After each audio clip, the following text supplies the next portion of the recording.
कुश्ती के बाद बाबा में बदलाव। अपने शुरुआती जीवन में साईं बाबा भी पहलवान की तरह रहते थे। शिरडी में मोहिद्दीन तंबोली नाम का एक पहलवान रहा करता था। बाबा से एक बार किसी बात पर कहासुनी हो गई, जिसके फलस्वरूप उसने बाबा को कुश्ती लड़ने की चुनौती दे डाली।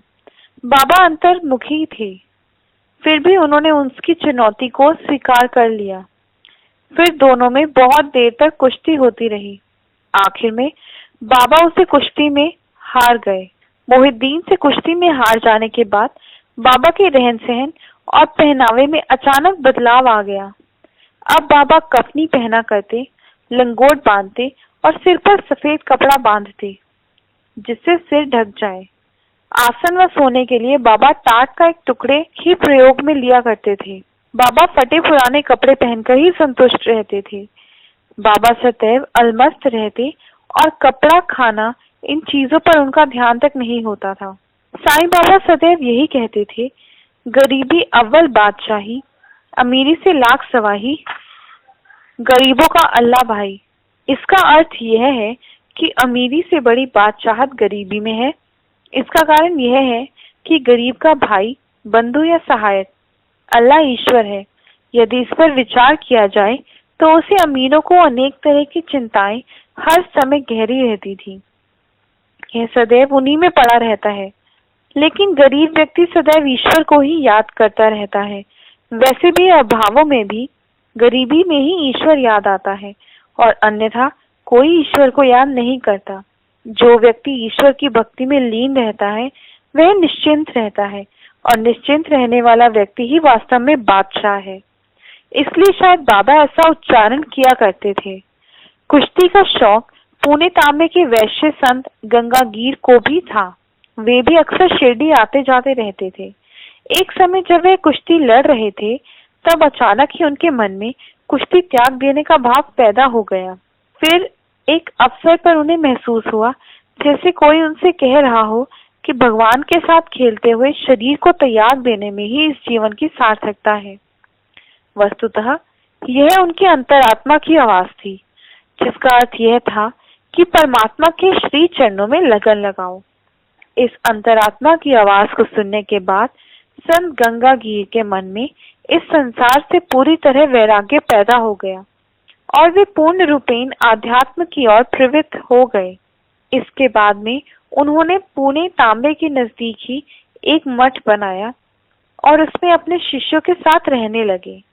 वहीं पर रह के उन्होंने मोक्ष की प्राप्ति करी। मोहिद्दीन से कुश्ती में हार जाने के बाद साईं बाबा में भारी परिवर्तन पैदा हो गया था। बाबा पूरी तरह से अंतर्मुखी हो गए थे। बाबा अब तो ना किसी से मिलते जुलते थे और ना ही किसी से बात किया करते थे। यदि कोई उनके पास अपनी समस्या आदि लेकर आ भी जाता तो बाबा उसका मार्गदर्शन अवश्य करते थे।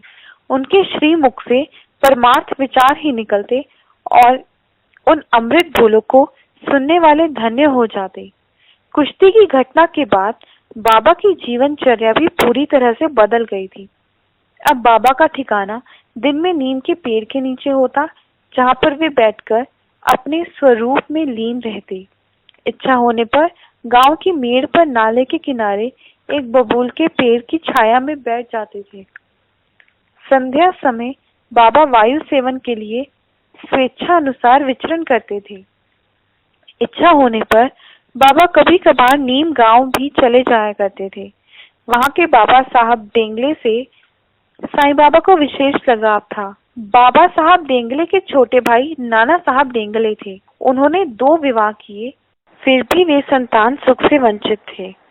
एक बार नाना साहब को उनके बड़े भाई बाबा साहब ने शिरडी जाकर साईं बाबा के दर्शन कर उनसे आशीर्वाद लेने को कहा। नाना साहब ने अपने बड़े भाई की आज्ञा का पालन करते हुए शिरडी जाकर साईं बाबा के दर्शन किए। साईं बाबा के दर्शन और आशीर्वाद के परिणाम स्वरूप एक निश्चित अवधि के बाद नाना साहब को पुत्र की प्राप्ति हुई। ऐसे ही लोगों की मुरादें पूरी होती रहीं और साईं बाबा की प्रसिद्धि दूर दूर तक फैलती चली गई। अब चारों ओर से अधिक संख्या में लोग बाबा के दर्शन करने के लिए रोजाना शिरडी आने लगे। बाबा अपने किसी भी भक्त को निराश नहीं करते और अपना आशीर्वाद देकर उसकी मनोकामना को पूर्ण करते। द्वारिकामाई मस्जिद में साईं बाबा को उनके भक्त दिन भर घेर कर बैठे रहते थे। रात को बाबा टूटी फूटी हुई मस्जिद में सोया करते थे। बाबा का रहने का ठिकाना द्वारिकामाई मस्जिद था। वह 2 हिस्सों में टूटी फूटी इमारत थी। बाबा वहीं रहते, सोते और वहीं बैठक लगाते। बाबा के चिल्लम, तम्बरेल, लंबी कफनी, सिर के चारों ओर लपेटने के लिए एक सफेद कपड़ा और सटका था। कुल जमा सामान था जो बाबा सदैव अपने पास रखा करते थे। बाबा अपने सिर पर उस सफेद कपड़े को कुछ इस ढंग से बांधा करते थे कि कपड़े का एक किनारा बाएं कान के ऊपर से होकर पीठ पर गिरता हुआ ऐसा लगता था जैसे कि बाबा ने बालों का जूड़ा बना रखा हो। बाबा उस सिर पर बांधने वाले कपड़े को कई सप्ताह तक नहीं धोया करते थे। साईं बाबा सदैव नंगे पैर ही रहा करते थे। उन्होंने अपने पैरों में कभी भी जूते, चप्पल या खड़ाऊ आदि पहनने का उपयोग नहीं किया था। आसन पर बैठने के नाम पर बाबा के पास टाट का एक टुकड़ा था जिसे वे दिन के समय अपने बैठने के काम में लिया करते। सर्दी से बचने के लिए एक धूनी हर समय जलती रहती थी और आज भी वह धूनी मौजूद है। बाबा दक्षिण दिशा की ओर मुख करके धूनी तापते थे। धूनी में वे छोटे छोटे लकड़ियों के टुकड़े डालते रहते थे।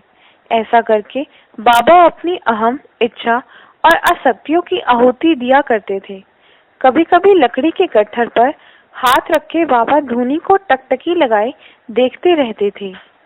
बाबा की जुबान पर सदैव अल्लाह मालिक का उच्चारण रहता था। बाबा के पास हर समय भक्तों का तांता लगा रहता था। उस मस्जिद की पुरानी हालत और स्थानाभाव को देखते हुए बाबा के शिष्यों ने सन 1912 में उसे मरम्मत करके नया रंग रूप प्रदान कर दिया। बाबा जब कभी भाव विभोर हो जाया करते थे तो वे तब अपने पैरों में घुंघरू बांधकर काफी देर तक नाचते गाते रहते थे। यह दृश्य बहुत खूबसूरत होता था।